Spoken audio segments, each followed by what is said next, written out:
Hey everyone, तो एक बहुत ही इंपॉर्टेंट नोटिस आया है राउंड 2 के रिगार्डिंग। जल्द ही आपकी राउंड 2 की काउंसलिंग अब स्टार्ट हो जाएगी। आने वाले 2-3 दिनों में आपकी राउंड 2 की काउंसलिंग स्टार्ट होने के पूरे चांसेस हैं। एक बहुत ही इंपॉर्टेंट नोटिस आया है, उसी की डिटेल मैं इस वीडियो में आपको देने वाली हूँ। तो इस वीडियो को आप एंड तक देखना ताकि कोई भी इंपॉर्टेंट इन्फॉर्मेशन आप मिस ना करो। और राउंड 2 में कौन-कौन स्टूडेंट्स पार्टिसिपेट कर सकते हैं, वो भी मैं इस वीडियो के एंड में आपको बताऊँगी। तो जैसे कि आप लोगों को पता ही है कि इस साल आपका RUHS के एंट्रेंस एग्जाम में BSc नर्सिंग, पैरामेडिकल, BPT और फार्मेसी चारों ही कोर्सेज के लिए एक सिंगल एग्जाम हुआ था RUHS UET का। और काउंसलिंग में BSc नर्सिंग, पैरामेडिकल और BPT की काउंसलिंग एक साथ करवाई जा रही है। फार्मेसी की काउंसलिंग अभी स्टार्ट नहीं हुई है, हो सकता है राउंड 2 के साथ हो जाए या फिर राउंड 2 खत्म होने के बाद फार्मेसी की काउंसलिंग स्टार्ट हो जाए। जैसे ही काउंसलिंग स्टार्ट होगी फार्मेसी की भी, उसका भी हम अपडेट आपको दे देंगे। तो राउंड 1 की काउंसलिंग काफी अच्छे से हुई थी BSc nursing, paramedical and BPT की। बट राउंड 2 की काउंसलिंग जैसे ही स्टार्ट हुई थी उसके नेक्स्ट डे ही राउंड 2 की काउंसलिंग पर स्टे लगा दिया था, क्योंकि कई सारे ऐसे प्राइवेट कॉलेजेस थे जिन्हें कि RUHS ने काउंसलिंग से हटा दिया था एंड उन प्राइवेट कॉलेजेस ने कोर्ट में अप्लाई किया एंड उसी वजह से राउंड 2 की काउंसलिंग पर इतना लंबा स्टे लगा था। फाइनली उस स्टे को हटाने का ऑर्डर आ चुका है एंड जल्द ही 2-3 दिनों के अंदर ही आपकी राउंड 2 की काउंसलिंग स्टार्ट हो जाएगी।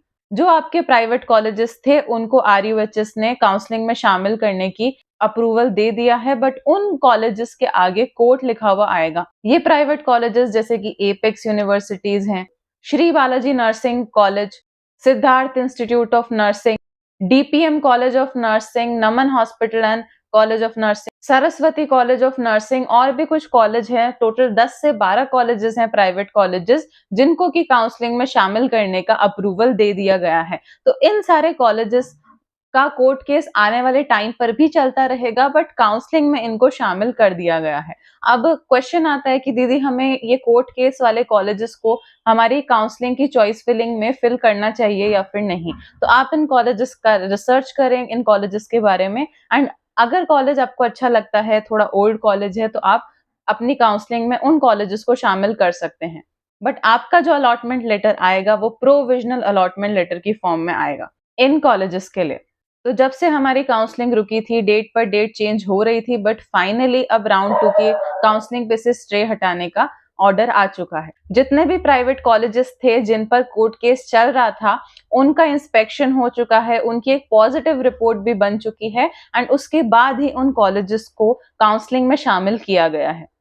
काफी सारे बच्चे पूछ रहे थे कि दीदी राउंड 1 कैंसिल हो जाएगा क्या? तो राउंड 1 आपका कैंसिल नहीं होगा, क्योंकि काफी लंबे टाइम तक एक स्टे लग चुका है, तो चांसेस बहुत कम है कि राउंड 1 कैंसिल होगा। आपके राउंड 2 की काउंसलिंग दोबारा से स्टार्ट हो जाएगी। और जिन अदर स्टेट वाले स्टूडेंट्स को राउंड 1 में कॉलेज नहीं मिला था, उन्हें अब राउंड 2 में कॉलेज अलॉट होगा। तो सभी अदर स्टेट वाले स्टूडेंट्स जिन्होंने राउंड 1 के लिए अप्लाई किया था, आप फॉर श्योर राउंड 2 के लिए भी अप्लाई करो, क्योंकि आप राउंड 1 में ऑलरेडी अपनी काउंसलिंग फी पे कर चुके हो, तो आपको राउंड 2 में जरूर अप्लाई करना चाहिए, क्योंकि राउंड 2 में अदर स्टेट वाले स्टूडेंट्स को कॉलेज अलॉट होगा। और राउंड 2 की काउंसलिंग में किन किन स्टूडेंट को पार्टिसिपेट करना चाहिए? जिन्हें राउंड 1 में कोई कॉलेज मिल गया है एंड वो राउंड 2 में अपना कॉलेज अपग्रेड कराना चाह रहे हैं, तो उन्हें राउंड 2 के लिए पार्टिसिपेट करना चाहिए।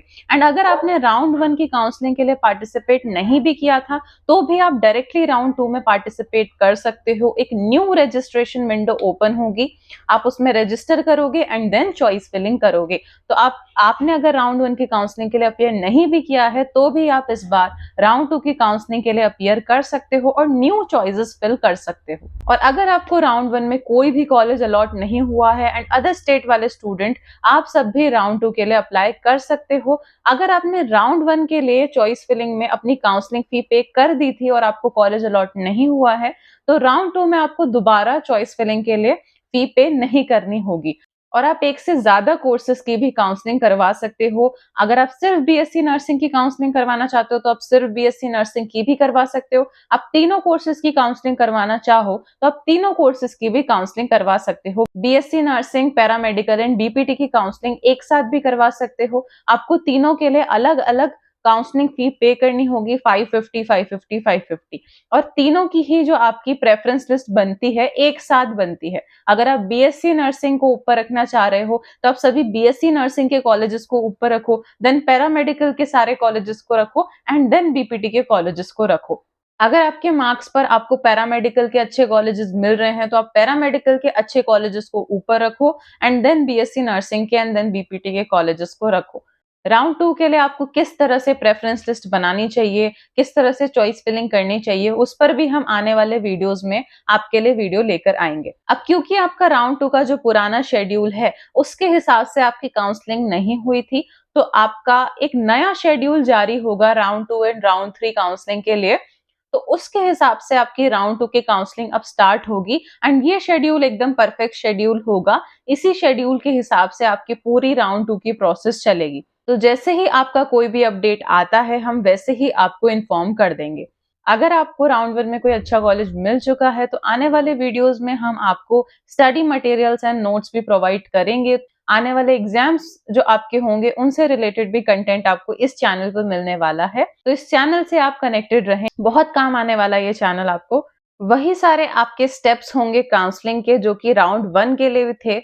अब कई सारे बच्चे जिन्हें कि राउंड 1 में कॉलेज अलॉट हो गया है वो पूछ रहे थे दीदी हमारा कॉलेज कब से स्टार्ट होगा? तो आपके अलॉटमेंट लेटर में 18th ऑफ अगस्त लिखा है, तो 18th ऑफ अगस्त से मोस्टली हर कॉलेज में आपके एकेडमिक सेशन स्टार्ट हो जाएंगे। और जिन बच्चों को राउंड 2 की काउंसलिंग के बाद कॉलेज अलॉट होगा उनका रिपोर्टिंग कराते से ही कॉलेज स्टार्ट हो जाएगा। मोस्ट ऑफ द कॉलेजेस में ऐसा ही होता है। तो आई होप इस वीडियो में मैंने आपके मैक्सिमम डाउट्स कवर किए होंगे। आपका और कोई भी डाउट है आप कमेंट में पूछ सकते हैं एंड इस चैनल से कनेक्टेड रहें। आने वाले वीडियोस में हम आपको राउंड 2 एंड आने वाले राउंड्स की भी सारी प्रोसेस की डिटेल देंगे। और एक और अपॉर्चुनिटी है, आप आरपीएमसी का फॉर्म भर सकते हो, राजस्थान पैरामेडिकल डिप्लोमा कोर्सेज का फॉर्म भर सकते हो, जिससे कि अगर आपकी अच्छी परसेंटेज है 12th में 90 प्लस परसेंटेज है तो आप एसएमएस या फिर आरयूएचएस जैसे बड़े बड़े कॉलेजेस से डिप्लोमा कोर्सेज भी कर सकते हो। पैरामेडिकल के लिए डिप्लोमा कोर्सेज भी कर सकते हो एंड डिप्लोमा कोर्सेज की भी वैल्यू उतनी ही होती है, डिग्री जैसी ही होती है। एंड अगर आप चाहो तो डिग्री से डिप्लोमा में भी आ सकते हो लेटरल एंट्री के थ्रू। उस पर भी हम आने वाले वीडियोस में सारी अपडेट आपके लिए लेकर आएंगे, तो आप इस चैनल से कनेक्टेड रहें। आपका और कोई भी डाउट है कमेंट में जरूर बताएं। Thank you for watching this video.